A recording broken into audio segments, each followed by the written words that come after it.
최근 휘발유 가격이 많이 떨어졌더라고요. 리터당 1,500원 수준입니다. 경유는 1,700원에서 1,800원. 여전히 비싸긴 하지만 역시 한창 고가일 때보다는 살짝 떨어졌습니다. 휘발유 사용자라면 차 끌고 다닐만 하네 라는 생각이 들게 마련인데, 하지만 이런 만족감을 느끼는 시간 굉장히 짧을 것 같아요. 그러니까요. 게다가 경유 가격은 아이고 300원 이상 더 비싸요. 저도 기름 넣다가 화딱지가 나더라고요. 네. 휘발유 가격이 2,200원, 2,300원까지 올라갔기 때문에 1,500원이면 끌고 다닐만 하네. 이렇게 생각을 하는 것 같습니다. 정부가 내년 유류세 인하폭을 단계적으로 축소하는 방안을 검토 중이래요. 거기다가 승용차 개소세 인하 조치에 대해서도 최종적으로 연장 여부를 검토하고 있습니다. 아이고 정부 이제 국간 타령하겠죠. 이런데 퍼줄 돈 없다. 그렇죠. 현재 유류세 37% 인하, 역대 최대 폭이긴 합니다. 그런데 내년부터는 인하폭을 줄이고 내후년부터는 원래 수준으로 되돌리겠다라는 계획입니다. 정부가 유류세 인하폭을 단계적으로 축소하는 걸 검토하겠다라고 한 이유는 기름값이 예전보단 많이 떨어졌기 때문입니다. 오피넷 12월 첫째 주 전국 주유소 휘발유 평균값은 1,611원, 경유 평균값은 1,845원, 계속 하락세입니다. 국제유가 역시 경기 침체 우려 탓에 계속 내려가고 있어요. 여기에 정부가 승용차 개소세 인하 연장 여부를 놓고도 검토 중이래요. 내년 세입 예산에는 승용차 개소세 인하 조치를 반영하지 않았습니다. 여기에 개소세를 추가적으로 6개월간 30% 인하하면 세수는 5천억 원까지 줄어든다고 합니다. 정부 전망대로라면 개소세 인하 조치 올해 말 끝나요. 아이고 그러면 내년에 자동차 가격 크게 오를 가능성이 높다는 거잖아요. 그렇죠. 다만 내년에도 경기 둔화 우려가 커지는데 개소세 인하 조치를 종료하는 건 부담이 크다. 이러한 지적이 나오니까 아직까지 결론을 내리지는 못한 상황입니다. 금리도 높은데 개소세까지 다시 올라가 버리면 차 살 사람이 거의 없겠죠? 그러니까요. 아니 게다가 앞서서도 그 휘발유 가격 뭐 1,500원 내려갔다고 하는데 유류세 인하 조치 사라지게 되면 다시 또 1,800원 뭐 이렇게 2,000원까지 올라갈 수도 있고, 그리고 국제 유가도 지금은 떨어지고 있지만 러시아와 우크라이나 전쟁 확전 가능성이 보인다면서요. 그러면서 국제 유가가 다시 들썩거릴 가능성도 있다고 하는데 그때는 또 어떻게 할 건지, 이거에 대한 대책은 있을지도 걱정이 들어요. 아마 그때 또 낮추면 돼 라고 생각할 겁니다. 북한에서 자유를 찾아 남한에 온 분들이 가장 많이 놀라는 대목이 뭔지 아십니까? 아, 그게 뭘까요? 박 PD의 아재 개그?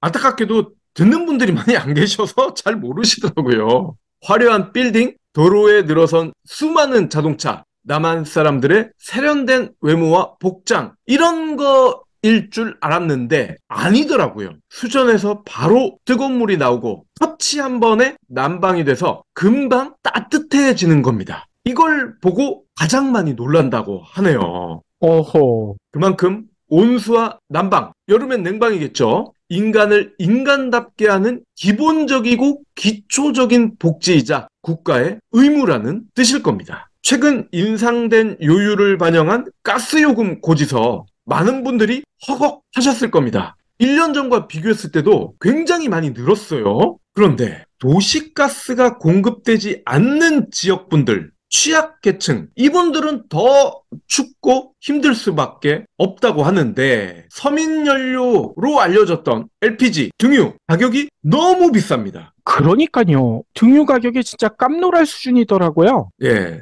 제가 혹시나 해서 오전에 검색을 해보니까 리터당 1,700원입니다. 세금 혜택을 현재 받고 있는 휘발유보다 더 비싸요. 그러니까요. 등유 한때 600원, 700원 뭐 이랬었거든요. 근데 이게 1,700원. 휘발유 경유보다 더 많이 올랐어요. 예, 아파트에만 사셨던 분들은 등유가 뭔지 잘 모르실 겁니다. 근데 등유가요, 기름 보일러에 들어가는 그 기름입니다. 등유는 휘발유와 달리 세금 혜택도 없는데 서민들은 기름 보일러를 떼기 위해서 1,700원이나 하는 등유를 쓸 수밖에 없습니다. 그러니까요. 아니, 그래서 어디 나온 뉴스를 보니까 이런 얘기도 하더라고요. 요즘 기름 보일러를 화목 보일러로 바꾸는 집들이 그렇게 많대요. 네. 기름값 대지 못하니까 나무를 떼겠다. 이런 집들이 많다는 거죠.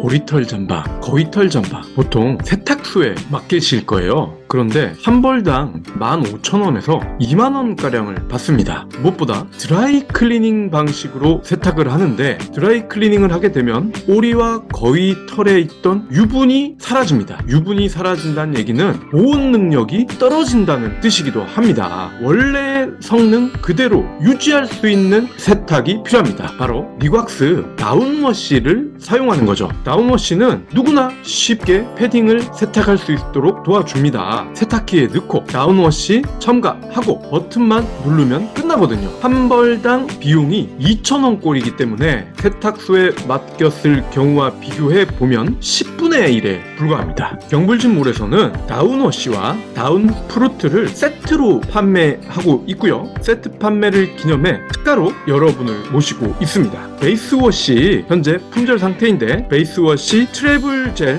보너스도 드리고 있으니까요. 이번 기회에 꼭 붙잡으세요. 이게 5년 전 통계이긴 하지만 뭐 크게 달라지진 않았을 것 같긴 해요. 주요 난방 설비별 가구당 월평균 소득이 연탄 138만원, 등유 186만원, LPG 244만원, 도시가스는 348만원, 지역난방은 400만원입니다. 즉 대단지 아파트에 사는 사람이 오히려 연료에 쓰는 돈은 덜 들어가지만 소득은 더 높다는 뜻입니다. 바꿔 얘기하면 쪽방이나 연립이나 다세대 주택에 사는 분들은 소득은 낮지만 난방비는 오히려 아파트에 사는 사람들보다 더 많이 들어간다는 뜻입니다. 11월 기준 같은 양의 에너지를 생산하는데 소비자가 지출해야 하는 비용, 요거를 보면 잘 알 수가 있는데요. 등유가 1000kcal당 227.7원, LPG는 227.3원, 도시가스는 갑자기 쭉 떨어집니다.